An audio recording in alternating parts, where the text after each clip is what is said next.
Hey everyone, welcome to Thursday's Roundtable with Pastor Wes. What's up? McGinty, Pastor McGinty. Hey. And this guy. Hey, I'm Matt. And we are so glad that you have taken time to join us today. Okay. We're so glad. We're All rejoicing. Right. Great cloud of witnesses. What?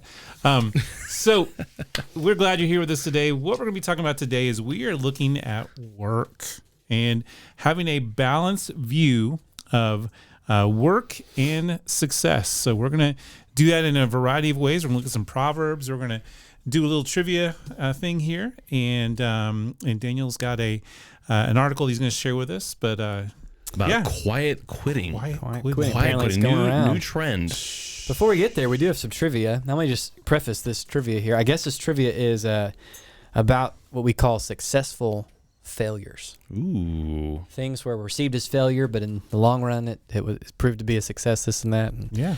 So I'll have a bonus question at the end. It's not on this list. Oh, Wes brought his own. All right, here we go. Question one.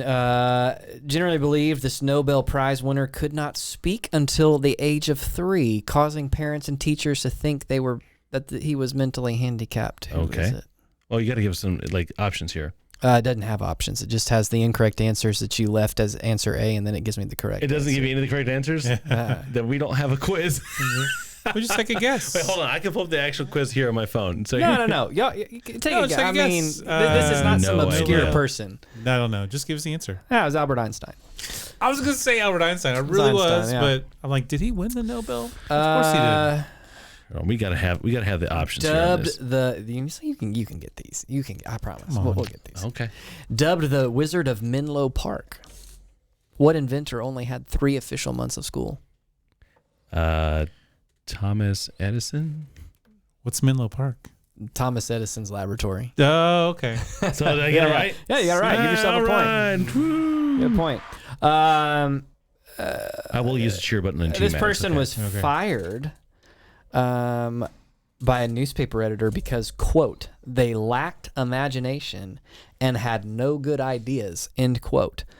They had a number of businesses that went bankrupt before they finally found success. Was that Disney?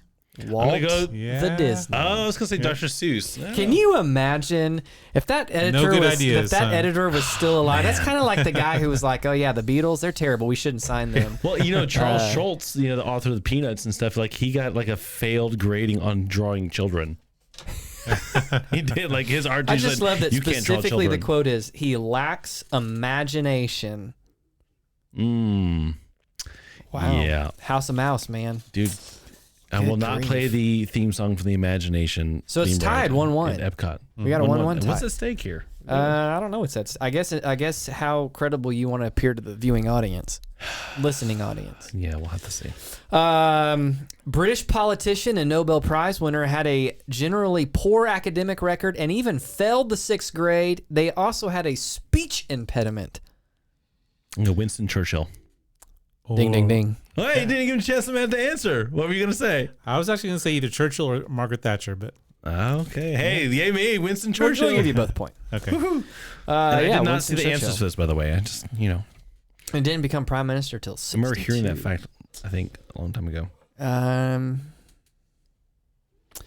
This TV personality, y'all definitely know this name, suffered numerous career setbacks and was fired from their job as a television reporter for being, quote, unfit for television. Unfit. Did this guy eventually end up in comedy, I wonder? I can't answer those kind of questions. You gotta, I'm going to go David Letterman. okay. That's a pretty good guess. Because, I mean, you think about a late night host, he was kind of quirky and weird. Yeah. That's the only reason why I could think of him. So I'll go with that too. So here's the deal. David Letterman was the answer that you left when you printed it off, and it's incorrect. The correct answer would be actually someone who's far more influential than David Letterman. It'd be Oprah Winfrey. Oh, wow. Yeah, I would say so in many aspects. Okay, what famous painter, so it's still tied 2-2 for all of you paying Okay. attention. What famous painter managed to only sell one painting in their lifetime? Okay. Picasso. Okay, we got a Picasso answer. I wanted to say Picasso. I'm going to go Monet. Monet. Irony is Monet's the answer you left on here, but it's not Monet. Well, I just clicked A in all of them, so I Bingo. wouldn't see the But answers. remember, there was one of those that was correct. You just don't know which. I don't know which one. It's not Picasso. It was Vincent van Gogh. Oh. Vincent I van should've- Gogh. That was my third answer. Only one painting. in That was my South second America. answer. I just said it, but It's like all right. artists. Yeah. It's like the running gag, like when you're more famous after you're dead. Absolutely. So let me see. For artists, their work is always worth more after they're gone. It's Okay, sad. according to folklore, a screen test report on this performer said, quote, can't sing, can't act, balding, can dance a little. Who is it? I'm tempted to say like, who's the friend in Seinfeld? The George Costanza. George Costanza. Jason Alexander. It's not him though. That's not my final answer. Dude, I'm trying to think of like an older, musical person from like the 50s or 60s or Can't something. see. Oh, Look at Gene Kelly on mine. So I'm yeah. thinking just dancing in the rain or singing in the rain. or Fred Astaire. No. Okay, so I was trying to verify because the way this printed out, it printed out a little funky, but I believe the correct answer is Fred Astaire. Oh, Okay. wow. Because Gene well Kelly said the done. history of dance on film begins with Fred Astaire. Yeah.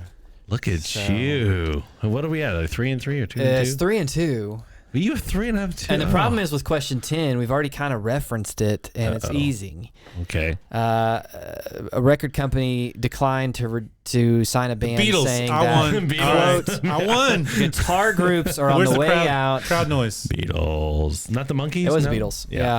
Yeah. Still counts as one. Which, it's just crazy. I mean, the Beatles are still in like the top 5 most selling artists every year, and they haven't made an album in 50 some odd years. Yeah. So here's my trivia question. All right, Which does this count as like this? If we get this, whoever gets this wins, even though he's got the lead, right? It's worth 2 points. No, we're not going to do that because either way I lose or we tie. we'll say. I'll defer to your senior pastor wisdom on this. Man, I don't know. You know what? Here's what we're gonna do. We're gonna throw it to you guys in the comment section. So if obviously if both get it wrong, Matt wins. If Matt gets it right, Matt wins. But if Daniel gets it right, you're gonna decide if Daniel should therefore Come get on, the y'all, win. Team McGinty. And we'll let you know on the next podcast what happens here. All right. We're gonna throw it to the people. Democracy man, look rules. at you working the social medias. Yeah. So here's the question. I'm trying to think the right way because we're talking about all of these quizzes. All of these questions are about successful failures. People who either failed and then ended up becoming successes, or people who are perceived as failures. So that is actually a phrase at NASA: the successful failure. In NASA, what does that refer to? The successful failure. Like a specific event. There's a specific event in the history of space exploration that's considered the successful failure. Okay, I'm gonna write off the Challenger. I'm gonna write off Apollo 12. My answer is Apollo 13. Okay. What are you going with, Matt? I know it seems. I mean, I would probably have said Apollo 13 as well. It's my answer. You can't have it. No, I want the right answer. I know. No, and just thinking back over different NASA accomplishments, yeah, I would have to go with that as well. It's a great answer. Apollo 13. Oh, okay. So I guess Matt failed. wins. It failed every mission objective in every way. I feel But they like successfully brought them home, and in addition, I believe it led them to figure out how to revamp What went stuff wrong. and correct Yeah, things. yeah. And So were you going to say Apollo 13 before I anyways. said it? Yeah, it really was. I wasn't expecting you to say Apollo Yeah, 13. Can't lie. This is like No, a double sin you land in church. No, though. I wasn't definitely expecting because you said you were going to roll out Apollo 12, and my mind was thinking, well, of course it's not Apollo 12. They landed on the moon, and Alan Yeah. Bean went on to paint I paintings. guess I was thinking that which was the one that had the fire in the capsule. That's Apollo 1. Yeah, Apollo all 3 1, okay. astronauts died in like I was off 20 by seconds. 10. Not technically, because actually they went from Apollo 1 then to like Apollo 6 Yeah. and test flights. Okay. Well, Matt, here you go. Here's your button. Ready? Congratulations, Well done. Matt. Okay, Matt's all your right. winner. That means Matt is is the successful I'm a failure of the success. day. Okay, all Just right. a straight up success. You're not a Yeah. successful failure. Well done. So I think I'd rather be a successful failure than a failing success. there you go. Maybe so. Fail upwards. Well, it's also this whole quiet quitting thing. Let's talk about this. You ready? Yeah. All right. Quiet quitting Well, is. tell us about it. What is this thing? As we talk about success, we talk about in the workforce or in being, what does it mean to be successful in God's eyes in school or whatever it looks like to work hard. There's this new trend that's happening and it's called quiet quitting. Okay. I'm going to read this excerpt from from a CNN article. Don't hate, but it seemed like actually it had it pretty well worded. So here we go. The now viral phrase, quiet quitting, is annoyingly imprecise and misleading. Some say it means doing the bare minimum at work or not just going above and beyond. Others say it's about setting healthy boundaries or not mindlessly buying into the hustle culture. Then there are those who say it's about taking back control of your time and standing up to employers expecting you to do more without paying you more. But one thing quiet quitting is not about is someone actually quitting, at least not yet. So managers and leaders, especially those facing staff shortages, might view the concept less as a threat than an opportunity to re-engage your employees. So if you manage several employees out there, you're in the workforce, and you hear someone talking, hey, I think about quiet quitting. All right, here you go. Here's what this kind of means. By asking what really interests them in their work and letting them prioritize their efforts accordingly. At the same time, to better prioritize what's essential for teams to be doing and what isn't. So quiet quitting, essentially, there's a sort of a broad range of meaning. There's well-intentioned people who say, I work too hard. Yep. I work more than what I'm actually getting paid for, and my work-life balance is off. Yep. Then there's those who are like, very disillusioned and very cynical and go, no matter how hard I work, I'm not going to get ahead, so I'm just going to barely try. Yeah. And that's what quiet quitting is. Like, I'm just giving up, and I'm just going to just do enough to earn my paycheck and not get fired, and just kind of show up. So what are you guys' thoughts on this, guys? Man. Quiet quitting. I think it's entertaining, like all things. That it could be one of two extremes. Yeah. That's probably what my initial reaction is, because I've seen both. I've experienced both. In terms of, certainly there are aspects of our culture where work and success are, and specifically success as kind of corporate America determined success. Socially, people sell out for it, and you're expected to work. We're going to pay you as a 20-hour intern, but we're going to work you 60. Yeah. And that's not just in corporate America. I know churches that have intern programs that are supposed to be for no more than 20 hours, and they pay them next to nothing, but they work them for 45 to 60 hours a week every week, because it's essentially free labor, and it's in the name of ministry, and it's for Jesus, and it's, instead of going, wait a minute, doesn't Scripture also talk about like paying the worker their wages? Yep. So on one hand, I've seen that, and it is good to resist and kind of pull back from that mentality. At the same time, we also, to just go, you know what, I'm okay to just give the bare minimum, is also a poor reflection, because Scripture does say, whatever you do, work, play, eating, drinking, sleeping, whatever, do all to the glory of God. And God expects, how should you do things to the best of ability? One of the things that my mom would get on to me all the time when I was younger, I might have a school assignment, and it might ask a question: who was the first man to step to land on the moon? I'd write Neil Armstrong, right? It's correct. And my mom would get on to me, and she said, Wes, no, you don't answer a question like that without answering in a sentence. The right way to answer a sentence. So instead of just writing Neil Armstrong, you write, the first man to land on the moon is Neil Armstrong. And her quote would always, so this or anything else, but she'd always say, it takes so little to be above average. It's good. And, coming that from wanting to do your work well, what's the classic, I didn't know this was a social dilemma, but they've used the idea of the ultimate social test on things like this is whether or not someone will take back their shopping cart. Oh, wow. Because there is nothing in law requiring you to put that shopping cart back. Yeah. Aldi's has got that one figured out. Oh, yeah, I got the point. So anyways, it's fascinating to me, because I've seen both extremes. Yeah. And, and it opens up the door for conversation on, really what does appropriate work look like? Yeah. What are appropriate expectations for that? What does it mean to work hard? And Matt, sort of like, I'm trying to think of perspective for students here.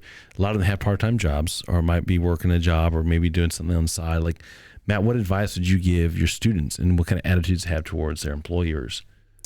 Yeah. So having kids, I deal with this too. They don't have a job, but even in doing the chores, sometimes they'll do just the bare minimum to get by. Oh, that you said do this, so I did it. It's like, yes, but you could have done it, done a little bit more. You could have finished the task And Really classic. Go clean your room. Okay, I didn't say shove everything under your bed. I said clean up your room. Like actually put them where they belong. So, I would advice I give them, and a lot of times this goes to sometimes with students will have a job that requires them to work on a Wednesday or a Sunday, and say, that's when they schedule me. One of the things that I'll tell them up front is, hey, be sure and state that is non-negotiable for you, that you want to make sure that you're in the Lord's house, but also work in a way that they're going to want to do whatever they can to keep you. Yeah. So like when you come back and you ask for that Sunday off, and they say, no, we need you to work. Say, I'm sorry, I can't do it. They want you so badly because of the work that you do that they will bend over backwards to try and say, okay, let's figure something out here and let's try and make this work. So as Christians, we should be the hardest workers, because we work and we work for Christ, we represent Christ, and Matt, to your point there, I think you see that. I think when you read, we don't always think of it in this way when we read the Old Testament. I think you see it in both Old and New Testament because it's there, but in the Old Testament, I think you see that in how did Joseph, a slave, earn favor? Because of the quality of his work. Yeah. What was it about Daniel that caused him? Now you can say, well, Daniel, God gave him the ability to interpret that dream, but did you notice he did his very best at it? Yeah. He didn't just do the bare minimum. He went in and said, Lord, I'm gonna be faithful to you and honor you, and that when you look throughout the Old Testament, you see these stories of characters we may not necessarily associate with the idea of work and success and work ethic, but you see time and time again that part of the reason these people were looked to, part of the way that God raised them up, was they did quality work. They were trustworthy. There was something different. They were trustworthy. They weren't just working to get the reward in terms of paycheck, or maybe that kind of speaks to some of the bare minimum of, I'm going to do the bare minimum because the bare minimum gets me this and not more, as opposed to, I want to do this well because ultimately how I do this task, how I engage in this job, how I sweep the floors at McDonald's, how I take this test, whatever work may be for your situation, New Testament's clear. You do it all for the glory of God. I want God to be delighted in how I did this work. And I New Testament, there's all sorts of commands to the slave with their master, which praise God today, that's not the situation we're addressing, but it does apply to the employee and the employer, that you're to work hard as unto the Lord and not to men, and doing that. And that's one way that we as believers will shine, is because, wow, that person actually does quality work in humility, honestly, not for what they get out of it, but for what they can give through it. So we see that idea you're talking about, I think, really clearly illustrated. And quality work does not have to be involve you putting in above and beyond the time. Sometimes it just means being intentional with the time that you have, or just treating people really well. I think about the times where you get great customer service in places you don't expect it. Maybe it's a technical phone call or something, or calling your insurance company and someone goes above and beyond to help you, and they have a good attitude of how they treat you and talk to you. Like, wow, thank you so much for just treating me like a person. I just had not a problem. A service rep with the furniture company the other day. I was the absolute best service rep. I was so grateful. Told her on the phone because she was clear. She heard what I had to say. She was helpful, and she went above and beyond. She called the warehouse and was willing to do more. And I mean, I was like, and it didn't take but 10 minutes out of her day. Phenomenal. Yeah, you are touched by those things, and you see. And for us as believers, we should be doing that because God's the way God's called us. To engage, and to engage in work, and it has natural benefits too. You do a really good job at something. One, people are going to want to give you raises. They want to keep you around. They're going to want to let you keep working, have flexibility work done, so you can take Sundays off. I mean, Chick-fil-A has got this figured out. People don't just go to Chick-fil-A because their food is good. They go there because they know they're going to get great customer service, because they hire people who will work hard and will do a good job and will say, my pleasure, to anything that you ask them to do, Or you just don't go because the lines are too long. That's what I was going to say right there. If you're smart, you order on the app. Great service, but you got to wait an hour to get it. I got to interject here. This is super funny. So we were at Panera Bread across from the Chick-fil-A on Sunday, And there's these two workers inside cleaning Chick-fil-A on Sunday, and they parked the cars under the drive-through awning to get the shade. So there's two cars in a row parked. Did people come and get behind them like the oven was open? And so we watched this minivan pull up behind the two cars, and it's going to wait there. And it's going to wait there to go, oh, man. They totally think the Chick-fil-A is open. After a couple minutes, you see the car just pull away and go really away. Mean prank. I know. It's like, dude, if you want to mess with people, like get a bunch of people together and all line up in the drive-thru at Chick-fil-A on a Sunday. So coming back here for a second, this is such a wide. No, you're good. This is such a wide topic that I think there's a couple things that as I'm processing this, even in the moment, that stand out to me. One is the idea of doing the bare minimum in a job because that's enough to get the check in the eyes of the world. I think some of that in the negative sense can be because we as believers don't understand. One, like God created work before sin entered the picture, which means that the problem is not that we have work to do, and therefore we're constantly, right? We live in a leisure culture. We do the work so we can get the leisure. Well, that's actually not how God wired it. God wired us to both work and to rest. Pre-sin. What sin did is not bring work into the picture, but broke our relationship with work. It dichotomized work and play. We either hate work and lose that aspect, or we idolize work and what work can give and worship it, and we find our identity in it. And that's where you get to the two extremes, I think, here. That what's the solution for both of it? Like how are we successful in work? Well, the solution to I don't want to give in to the overwork, no time, no boundaries, no rest culture of success. I also don't want to be I don't really care, nothing matters, I'm just going to do the bare minimum, no sense of healthy pride. Something between slacker and workaholic. Yeah, what's the median ground is, God, how can I glorify you through my work? Yeah. God does not expect you to sell out to be a workaholic, nor is God okay with us just not being healthy, good workers. But how do you be a healthy, good worker? Lord, whatever I do, I'm going to do unto you for your glory, not for the paycheck. And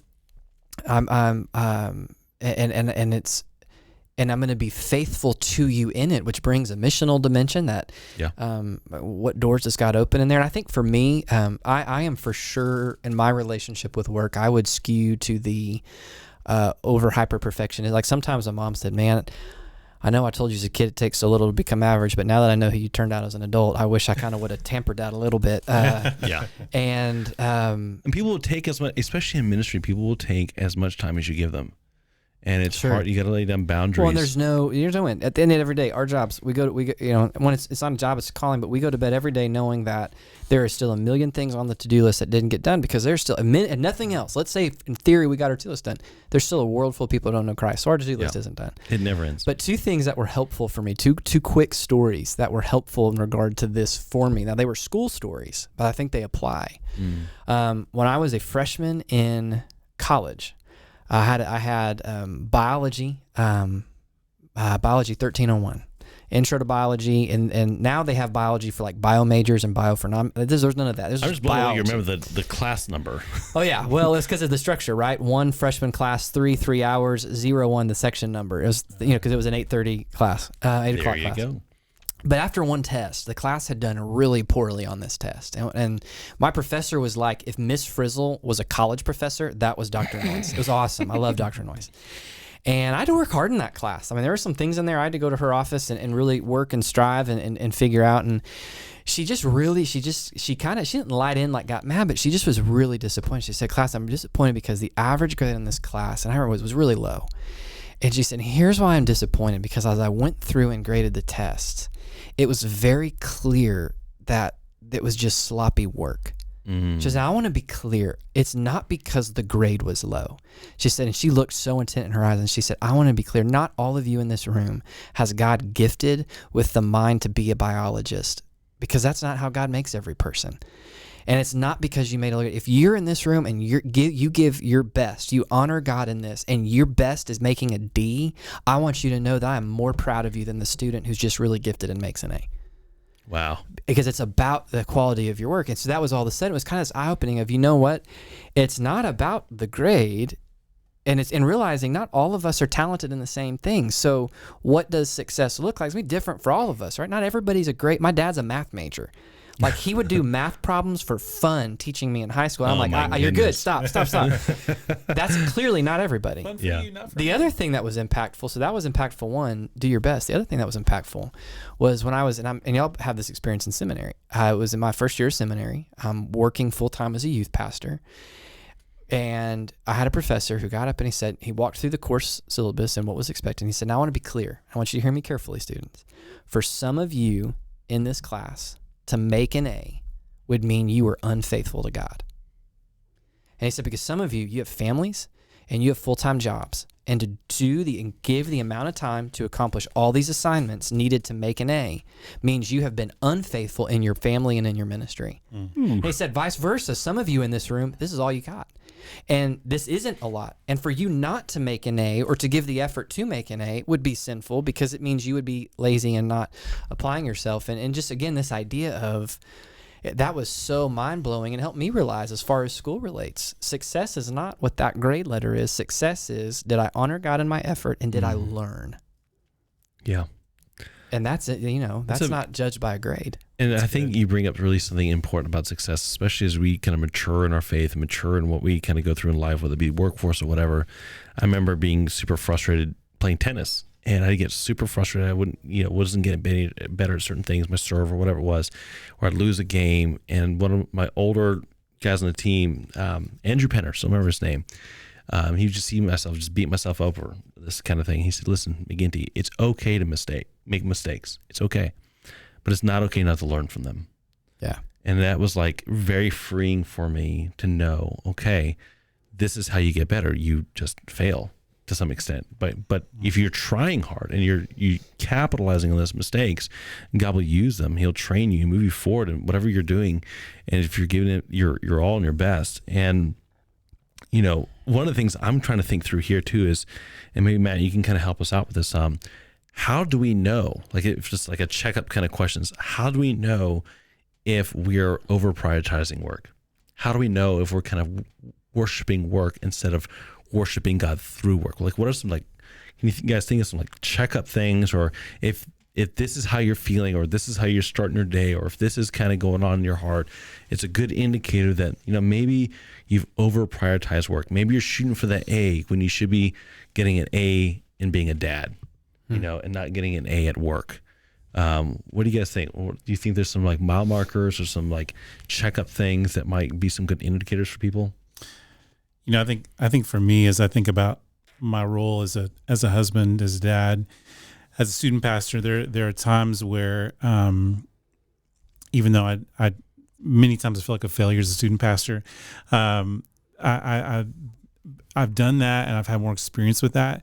So there are times where it's like, okay, I know this, and this is able to fit a little in this box and be a little more comfortable. And then being the dad and being a husband is the harder work, and it's the more important work. And I think to myself, I remind myself of this a lot, that what, if I walked away from my job, they could easily find another guy to do my job.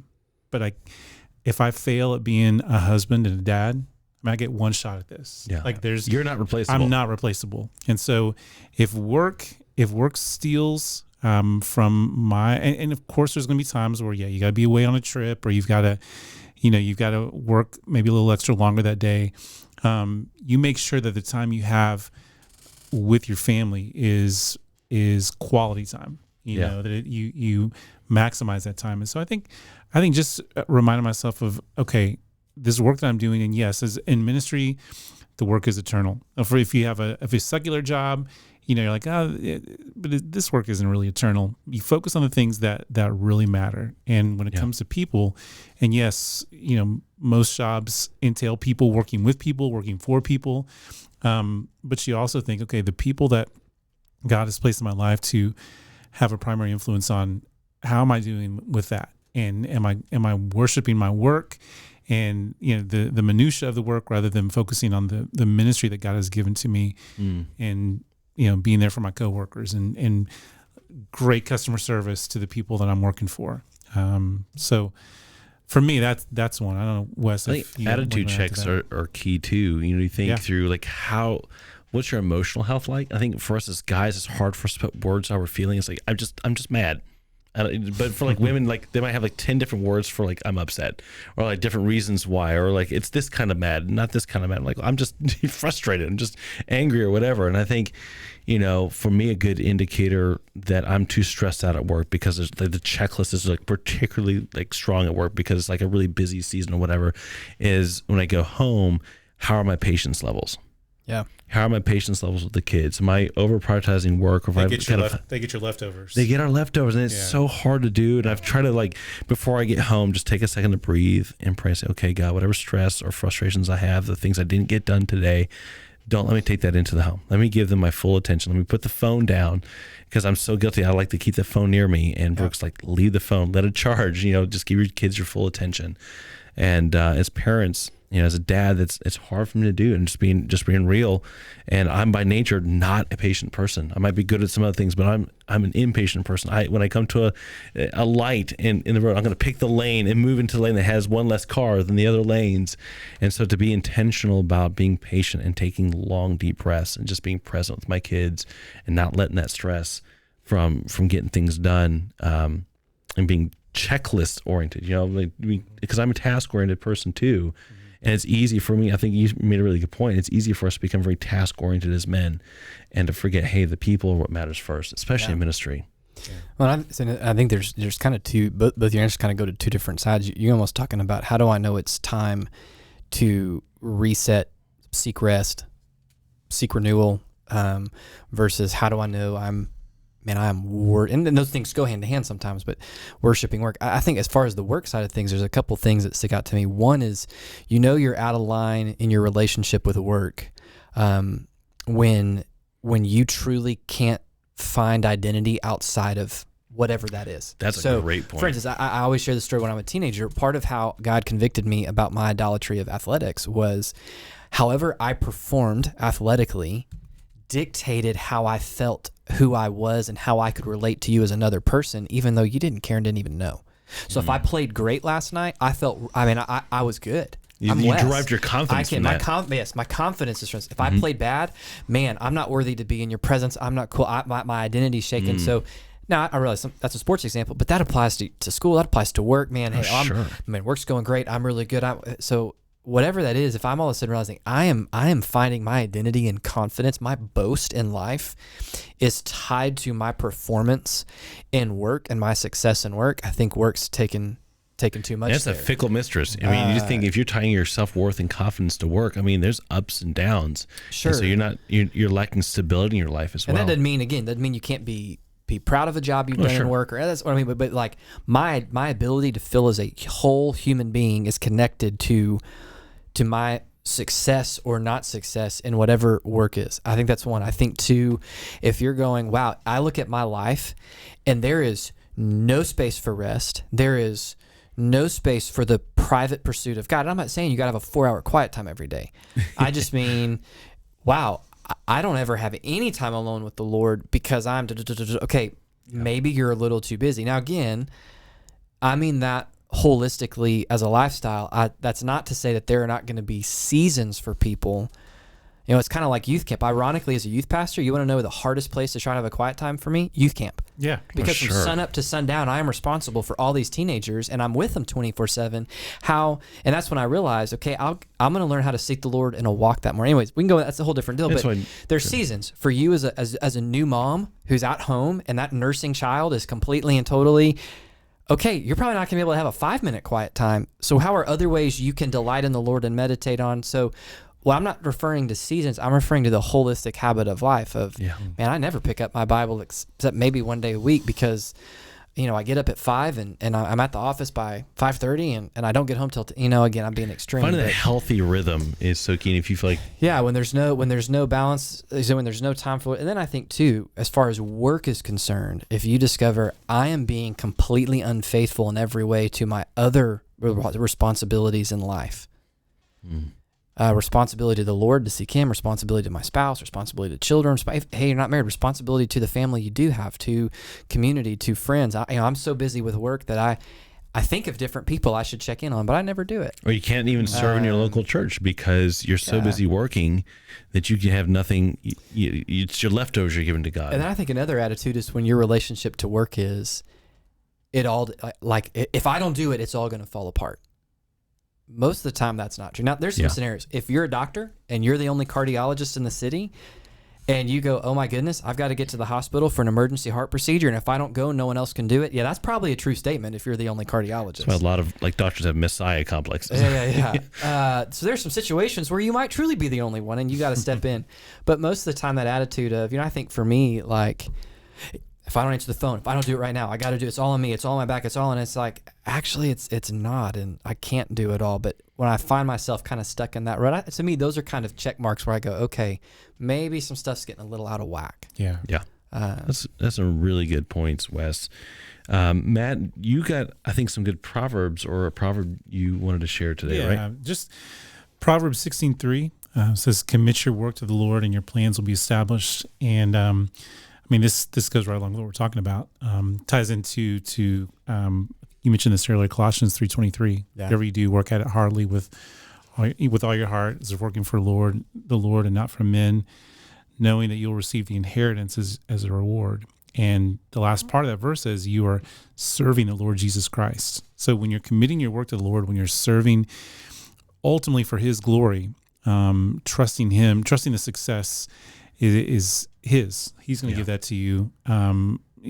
You walk away from something you feel like a failure. Well, did you work out for the Lord? Did you give it your best? And if you did, then you didn't fail. Like you did what you're supposed to do, and you trusted God with the results. And those results don't always look the way we want them to. But if we worked at it with all of our heart, and if we worked for the Lord, then we trust that He's going to do something with that. And I think part of that means we have to talk about stuff we've looked at in James on Sundays. We have to pray for the wisdom. To know. You can always convince yourself you can do more. God, help me have the wisdom to know, what does it mean to be faithful to you in this? So much is already clear that in His Word, but there's specific things, as to what you're alluding to there. Let God define success, right? Right. And you mentioned earlier, Wes, in talking about that we were created to work, and thinking about the fact that, we think that, once I die, once I'm in heaven, then I can rest then.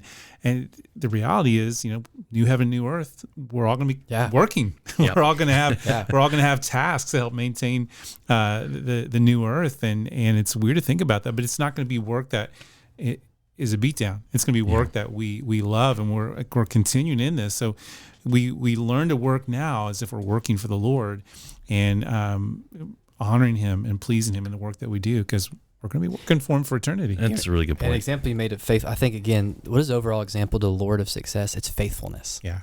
It's faithfulness. Lord, have I been faithful in this endeavor? Have I been faithful to work hard to the best of my gifts and talents You've given me? Have I done it for Your glory rather than for what the world says is success? Have I been engaged in this job, whether that's school or work or athletics? Have I been engaged on Your mission? How are You opening doors for the gospel, for the eternity? At the same time, part of work is, am I, the cultural mandate, how am I creating culture and learning more about You? How am I seeing Your glory come out in accounting, in math, in science, and be known that? And it makes me think, this is a goofy example, and I always made fun of the people. It's weird.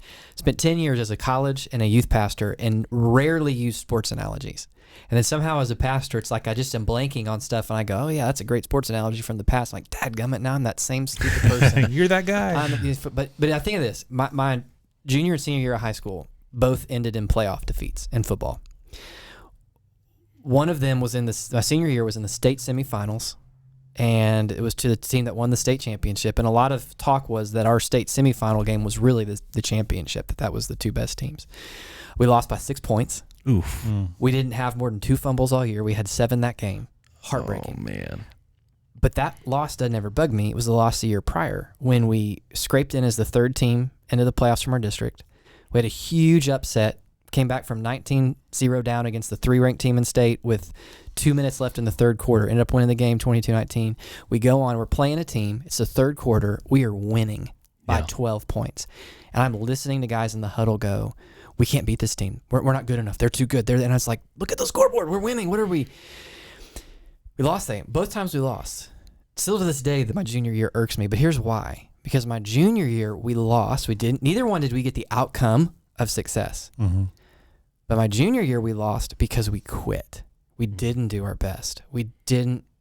My senior year, we lost, but we left everything, and to use sports phrase, we left it all on the field. Yeah. We gave our best. We didn't act stupid on the field. Some bounces went the wrong way. Play that game again. Maybe we probably come out on top. Now that's a goofy sports example, but the same thing applies to success, man. God has called us to be faithful, to honor him with our best. Let's honor him with our best. Leave it all out there on the field. Leave it all out there on the field of being a husband, being a mom, being a wife, being a dad, leave it on the field as being an accountant, a teacher, give the Lord your best, allow him to do more than can, and then when we step off, whether it's the outcome we thought it would be or not, we understand that what does God expect? Yeah. Faithfulness. And your faithfulness in doing your best there's a practical element to it, but also what is your character as you're doing this? And to kind of go, I'm going to try and do this as quick as I can to bring my sports analogy. This is the first year I ever coached a kid's basketball team. I don't know anything about basketball. I haven't played since middle school, and we lost every single game except for one. Now the one game we won, we were super excited about. We finally beat a team, and we were just like overjoyed. And I was proud of them. They did really good, and we won. But we played the team again in the tournament, and we lost.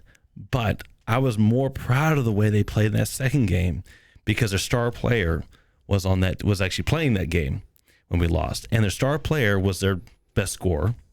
But also, he was incredibly this is like elementary kids, really foul language, and was like super aggressive and really rude on the court.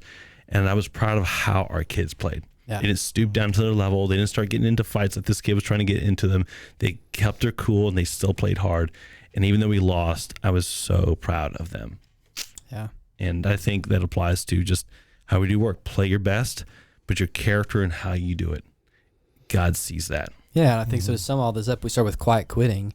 If quiet quitting means, hey, I recognize that there's some unhealthy boundaries in my relationship to work, by all means, as faithful to the Lord, set up appropriate God-honoring boundaries, because there should be boundaries, and those boundaries should come from the Lord.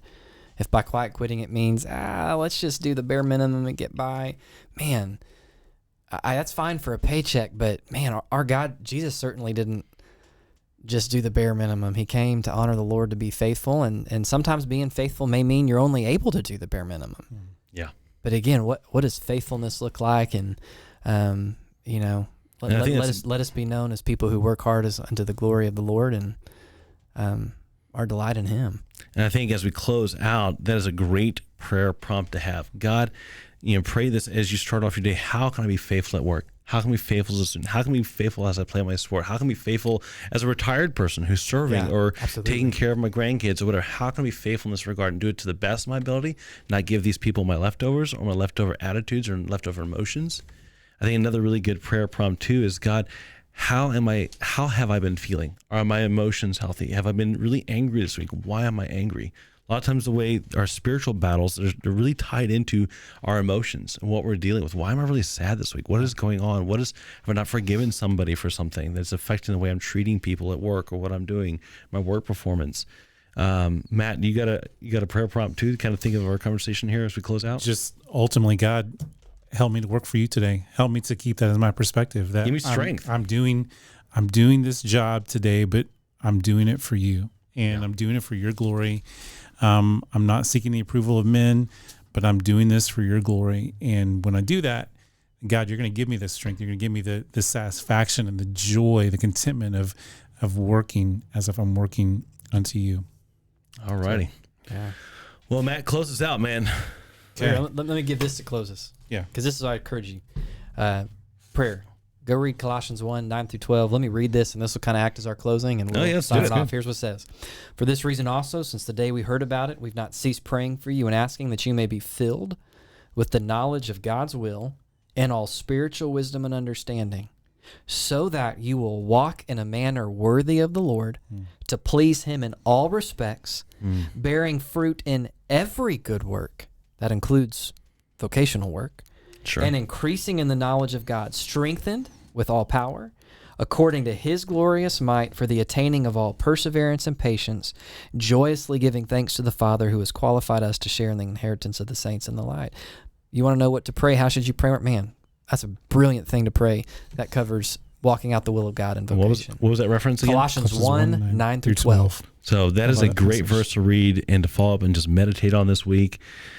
Thank y'all so much for listening. I hope this was encouraging to you. Hopefully it was a little bit challenging too. And if you guys ever want to have any questions for us, please contact us through social media, message us, send us an email, what have you. We'd love to absolutely have a conversation with you, whatever that looks like. What have you. So listen to us on your favorite platforms, Apple, Spotify, iHeart. And most of all, what is caring? It is Sharing, liking. Yay! Yeah, sharing is caring. So we will see you in our next episode. Thanks for tuning in. Hey, we got to get to work. So yeah. See you next time. Bye.